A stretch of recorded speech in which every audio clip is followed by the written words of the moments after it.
Hiya. Are we rolling? Hi guys, hope you're doing well. We're here at Jomo Kenyatta International Airport, and of course we are having mheshimiwa hapa George Wajackoyah na pia Eric Omondi wako pamoja. Anyway, Wajackoyah, umetoka all the way from Jamaica. Pengine you can let us know ulikuwa pale kwa shughuli gani? Kwanza, thank you very much members of the press, and I hope Eric Omondi will not be arrested. Because every time he's on press watu wanashikashika yeye, wanashika Maina Njenga. That is going to stop. I left this country for Qatar. From Qatar, I went to San Francisco. That was 15 hours flight. From there, I went to Phoenix. From Phoenix, I went to Jamaica, where I was for 2 days at the invitation of Richie Spice. And then from Jamaica, I went to San Francisco. From San Francisco, I went to Hawaii, Maui. Then from Maui, I came back to London.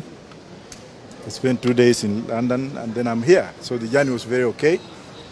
And I'm so glad with what the media is doing in this country.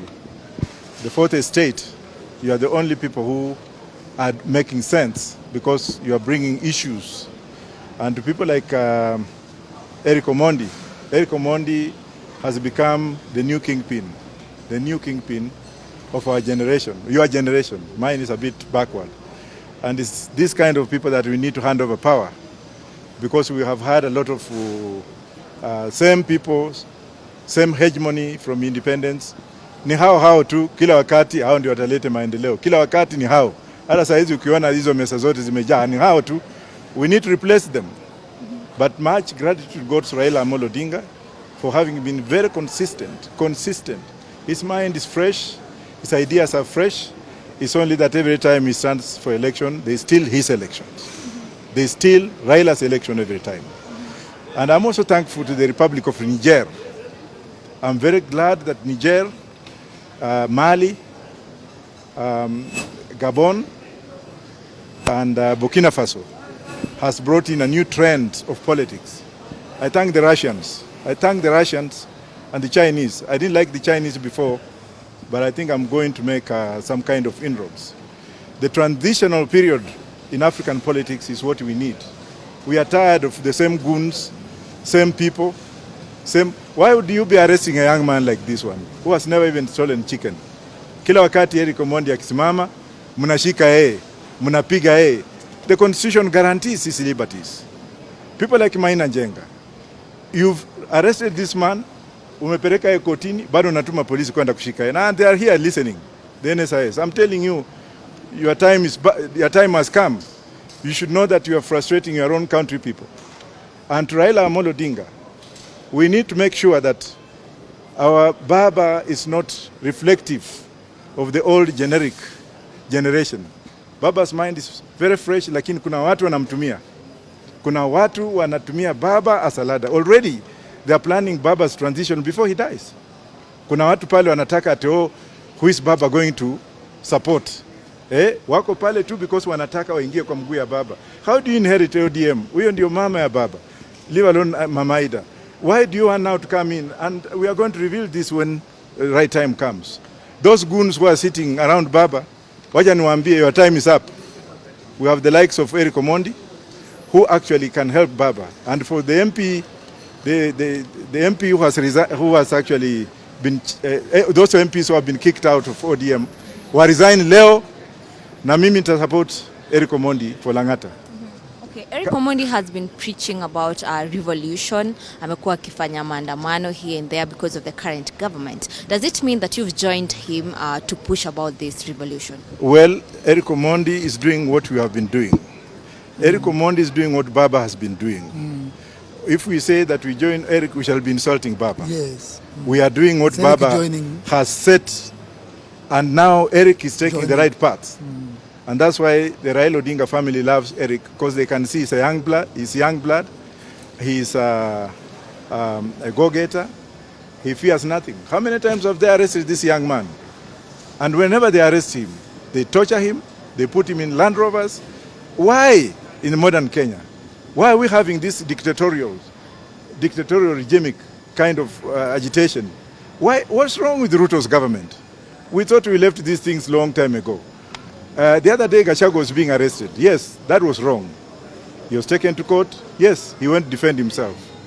Now, Maina Njenga was arrested. And outside there, they are still arresting him, beating him up, torturing him.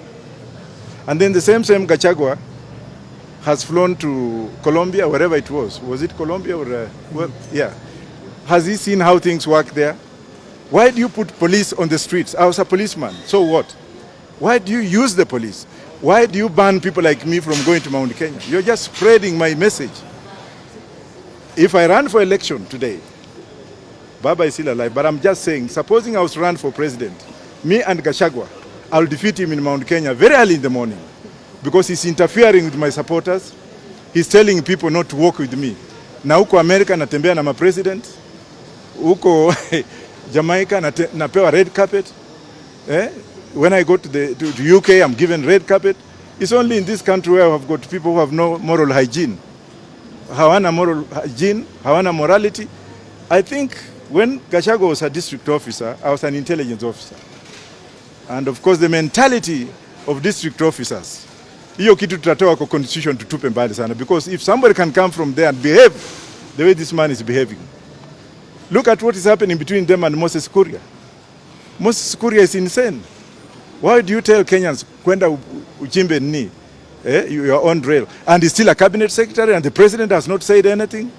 Why should Gachagua say that we have tigers in Kenya? Lying. A whole man, like if he was in the US, he should have been impeached. I want Gachagua to resign for telling lies about this country. I want Moses Kuria to go yesterday. I want Ndindi Nyoro kwenda kabisa. Tunataka hii watu wakwende. Wanatusumbua nini? Sasa angalia hii mazungumzo. Kila siku namna hii. Na kuna wale betrayers wa baba, tumewajua.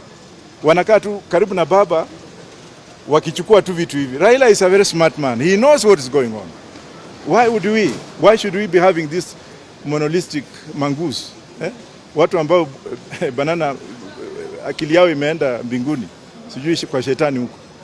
It has been a tough time, especially when it comes to economy in our country. As we speak, mafuta imepanda, and I read somewhere inasemekana itaendelea kupanda. As a leader, what are your views on that? I think the people who elected these people should face the route. As Eric said recently, hii mambo ya maandamano sasa wacha wananchi wenyewe waichukue. Because if you go to Uganda, how much is a liter of petrol? Uganda, and then they import oil from Kenya, through Kenya, pipeline, taxes, kila kitu, na oil yao iko chini. Tanzania pia iko namna hivyo. Alafu Kenya inaenda hivi. The other day we made some kind of demonstration, wakarudisha kidogo. Wale watu wa EPZ, those stupid clerks in EPZ, where do they get the monotony or monopoly of increasing prices of fuel? Who gives them that order? Wanasema tu order imeenda hivi, na tumeletewa pikipiki twingine juzi at electric. Hiyo zitaenda wapi? Let this government stop mocking with the people of this republic. Look at what is happening in West Africa. It is coming here very soon. I don't know what we should do. And that's why I'm welcoming the Russians and the Chinese. For the first time, colonial mentality. Watoke. Why is BP, why are the French companies, the owners of Total, not talking about it? Why are the French exploiting everywhere they go? I'm also asking the French to leave this country. We have had enough of them. Watoke na waende kabisa. And if they don't go, time will come when we shall go and remove them forcefully. Professor, recently you said in a statement that President Ruto is running the government in a pata potea manner. Do you think he has the skills to run this government? Not at all. He has failed. If I was the president, I'll take it easy like Kibaki. I'll make things run. When you go and take people who are not qualified to help you run the government. Alisema mama mboga. Kuna mama mboga kwa hiyo cabinet. Labda ni Alice. Alice anaitwa Alice. Wahome, huyo ndio mama mboga yake. Alienda akasema sijui boda. Ndindi Nyoro ndio boda pale. Watu kama hao, what do you expect? People who cannot reason. People who have never seen anything. People who have no experience. That's why we like the cabinet, we like the constitution to be changed so that cabinet secretaries should be appointed through parliament. From parliament, they are answerable. Lakini ukichukua mafaranga ya kuku kama hawa, wengine wajua, angalia wengine, they have become billionaires. Look at Murkomen. Murkomen is wearing a watch. Muliona juzi. How many millions? Where did he get that money from? What's happening with parastatals? What's happening with employment in this country? Is Kalenjin's one side, Kikuyu's the other side? Is that incitement? Let us do the audit and find out people have been appointed, even in parastatals. Wakitaka serikali yao wakae nayo. It's time we demarcate this country. The constitution allows us to hold a referendum so that we can have a state within ourselves, self-determination. And I echo the words of Mwangi Wairia. Some of us are very experienced, very educated. We advise other governments outside. When we come in our own country, we are relegated. Alafu wanataka mmenibia kura, because I got 2.8 million. Wakaiba, alafu nataka mimi niende kneel before Ruto niombe kazi. Am I crazy? Gentlemen of the press, I have principles and I go by them. And that's why I like this young man, Eric. Eric's principle has attracted Babas, has attracted me, and Azimio leadership. We are looking at him and saying, now, let us unite as a team and put him up there as one candidate, formidable candidate. Instead of putting this candidate, that candidate, we want to put Eric Omondi there. Na hiyo itaingia.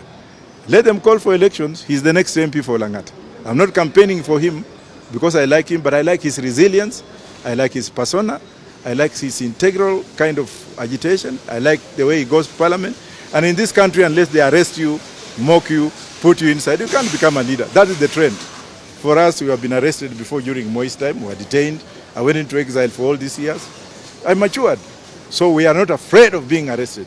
We are not even afraid of being shot. We are not even afraid of anything. Ruto should do the right thing. He must do the right thing. Otherwise, he's isolating his own Kalenjins. And they must be careful of Gachagua. Why is Gachagua making sure that leaders from other tribes cannot go to Mount Kenya? Because he's afraid. Na mimi nikienda Nyeri kesho mtaona. Let me go with Gachagua to Nyeri tomorrow. You will see that nitakuwa na watu wengi kumshinda. Si ati ni watu wa bangi. Yeye ananiita mtu ya bangi. Mimi ni kichaa. I'm doing my second PhD now. My 14th law degree. Am I crazy? Let these people go somewhere. Maybe I give you a chance now too. Okay, maybe before you give him a chance, it's been a while since we saw Azimio maandamano that was going on. It was called off, Elisha. Does it mean maybe Azimio and the government, they're trying to talk and come up to something like a handshake or something? Maandamano ijaisha, na haitaisha, na iko kila siku. Wacha wakae pale wakidanganya watu.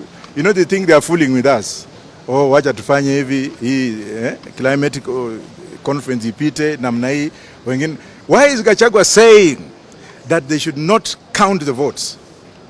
Well, look at what happened in Gabon. That motherfucker, I'm sorry to say like this, who was overthrown recently, had only 11%.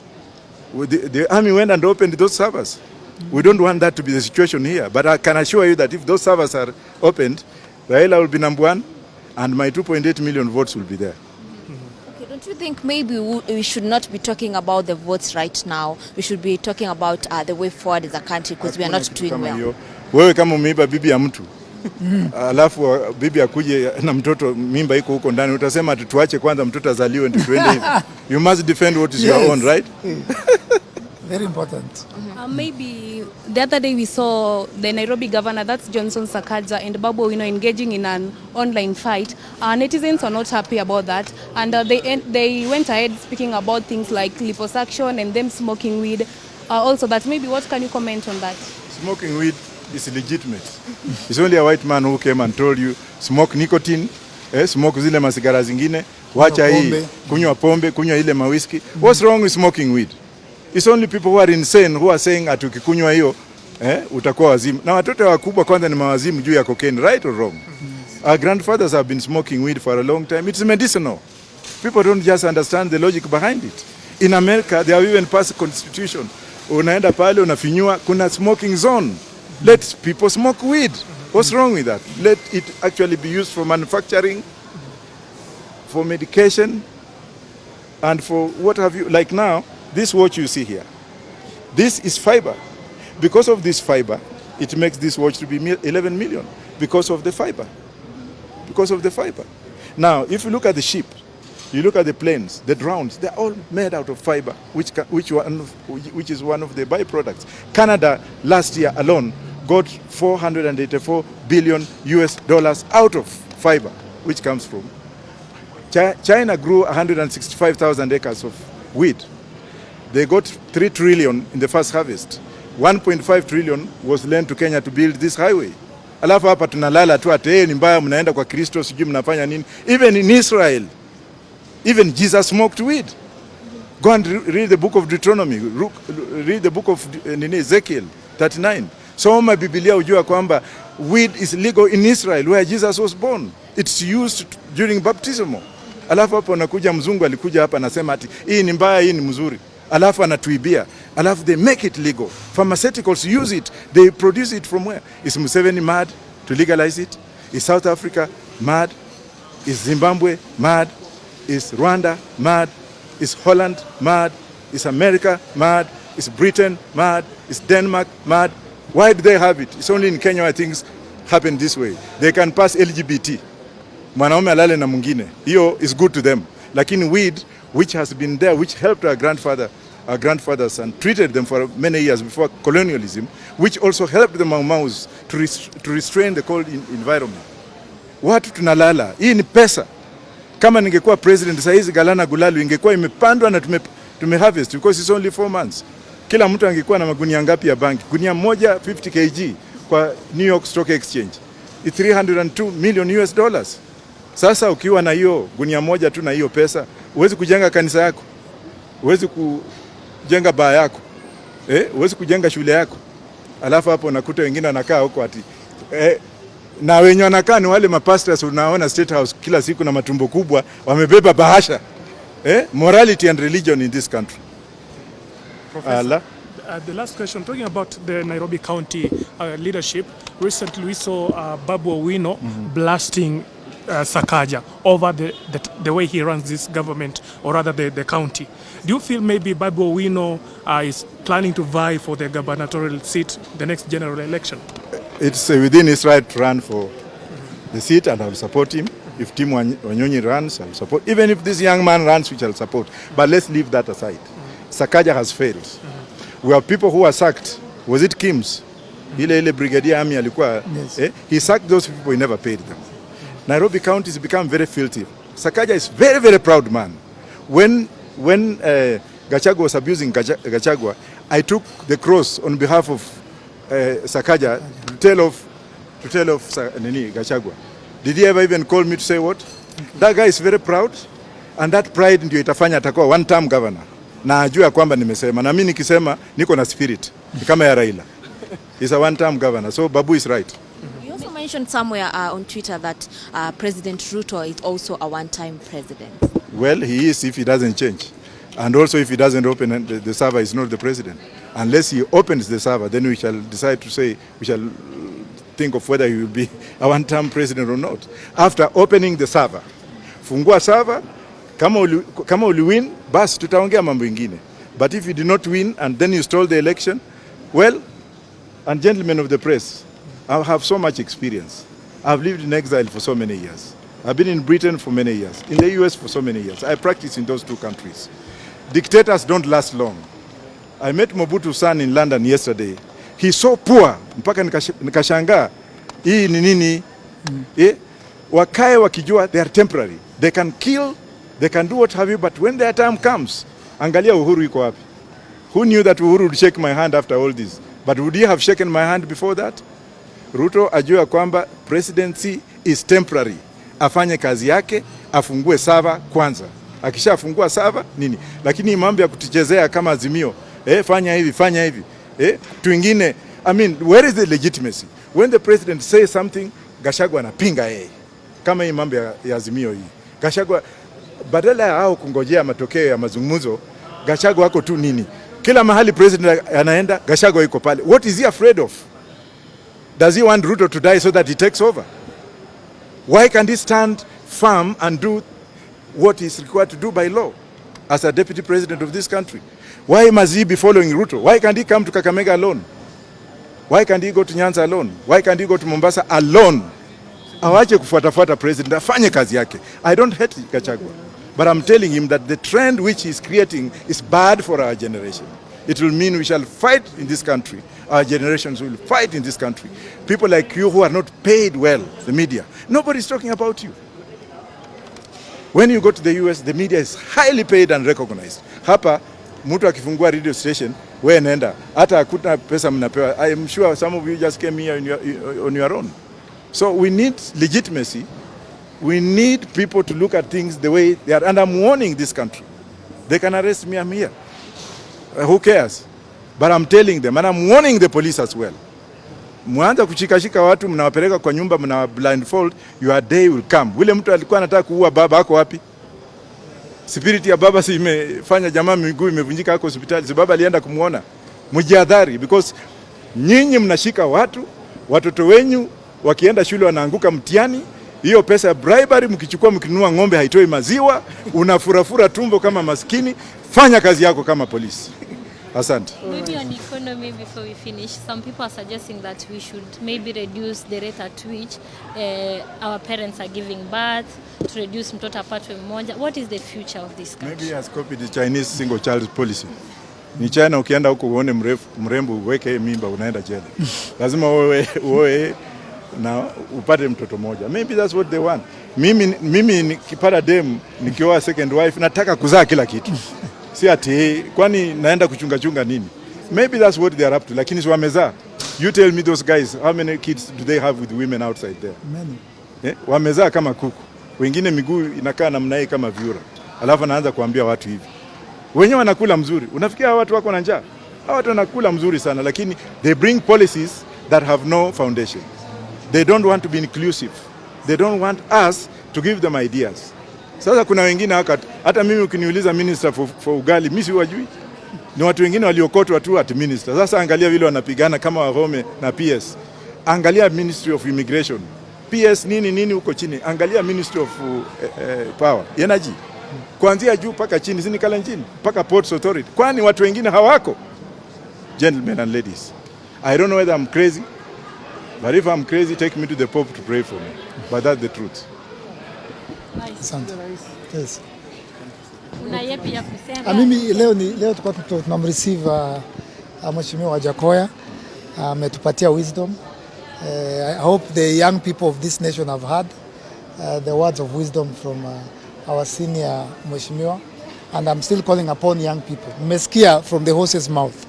A time is coming and the time has come that we must rise up as young people.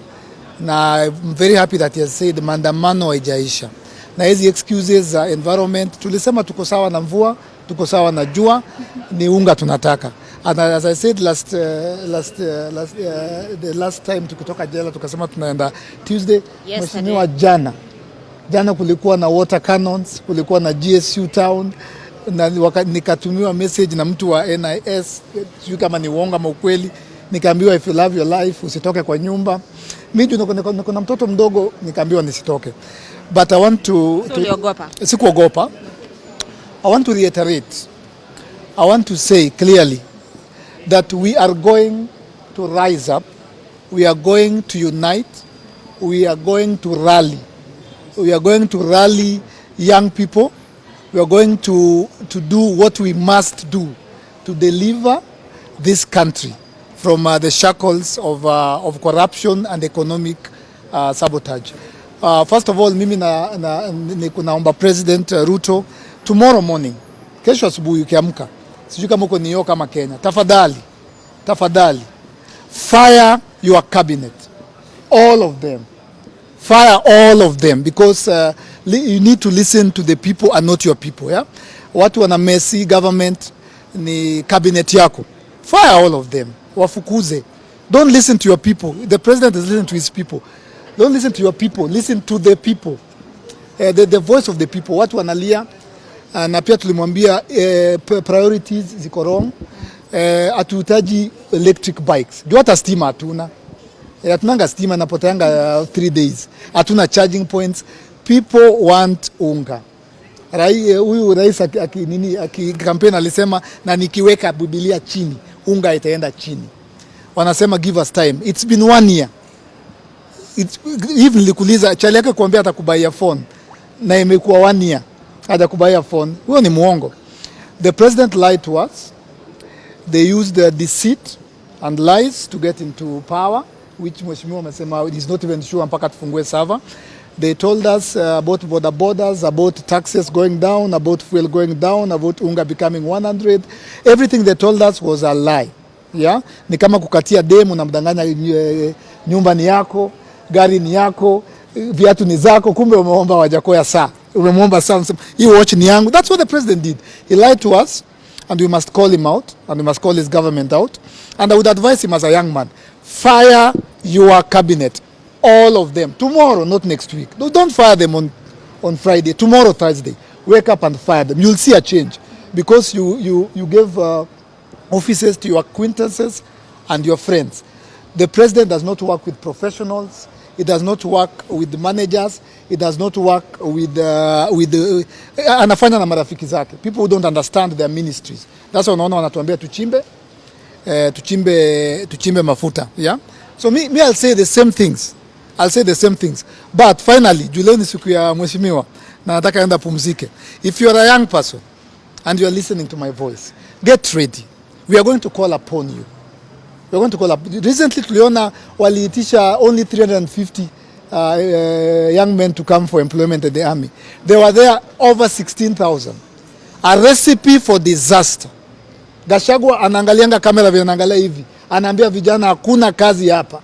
Anaambia graduates, nyinyi ni watu wa mjengo. Recipe for disaster. Unemployment. I keep telling you, na juu mimi ni comedian mnacheka. Very soon we will rise as young people. Na tushaanza kupewa permission na wazee. Sisi tunangoja tu hiyo permission. We will rise up, we will rally each other, we will go to the street. Haya, baba naendanga narudi. Sisi tukienda streets tutatoka. So it's the same message, it will never change. Unga lazima ende chini, mafuta ende chini, until and unless that happens. Young people, get ready for a revolution. We will not fear to say that word. We've started saying it. There shall be a revolution. And Mheshimiwa, probably love to know, do you recognize President Ruto as the president of Kenya? Let him open the service, then I'll answer you that question. So do you recognize him or not? Let him open the service, then I'll answer you that question. And what is the relationship between you and Eric? Eric is a Kenyan who has attracted us with his doings. It's a young man who has attracted the international community, including us, because of the sacrifices he's making. Okay. Thank you. Asanteni sana. Asante. Asanteni sana. God bless you.